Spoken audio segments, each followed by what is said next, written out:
change a carburetor, I most certainly want to learn from the best in that field. Don't you agree?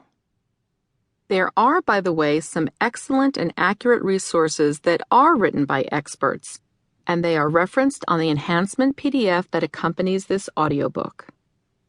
Most of you will not be able to schlep all the way to New York City to become my patients, but listening to Menopause Confidential will be like having a fun and informative conversation with me. I am going to address all of your fears and concerns with easy-to-understand information that is based on scientific evidence. You don't have time to slog through a complicated and lengthy medical treatise, so I am offering you the Busy Woman's Guide to Midlife Women's Health. The following is everything you need to know, and I promise to clear up all the confusing information about perimenopause and menopause. Menopause Confidential, though, is far more than just a compendium of advice for dealing with hot flashes and midlife muffin top. It's a head-to-toe and everything in between guide to living a healthy life. I want you to not only start feeling and looking better right now, but also make great choices for your health in the future. How often do you need to get a PAP? What about mammograms and colonoscopies?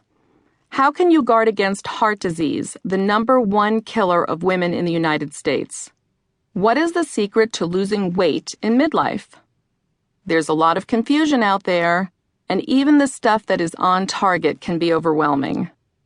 So let's get this show on the road and have some fun learning and getting smarter by the minute. My story. Many women do not like to reveal their age. I am not one of those women. When I turned 50 years young, I shouted it from the rooftops. I was born December 18th, 1964, on the small island of Manhattan and raised on a crazy block in the East Village called St. Mark's Place.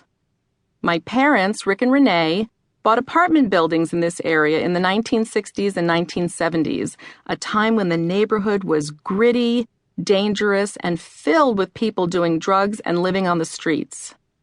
As a kid, it was my job to sweep up the hallways and front stoops of my parents' buildings, so I got to see firsthand the harsh effects of taking drugs.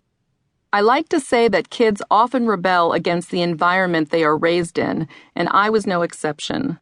I rebelled against the bad choices taking place all around my neighborhood.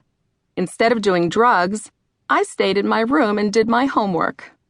I loved school, and I loved getting good grades. I went to a small Jewish elementary school just 3 blocks away from our apartment building in the East Village.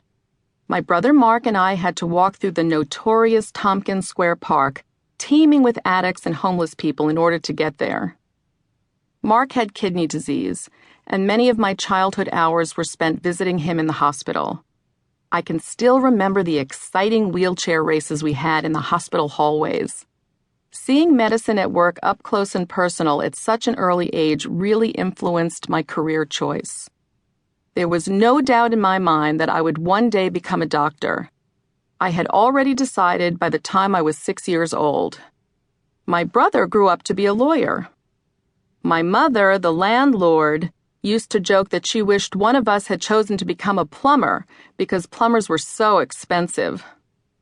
One could make the argument that I did indeed grow up to become a plumber of sorts for women.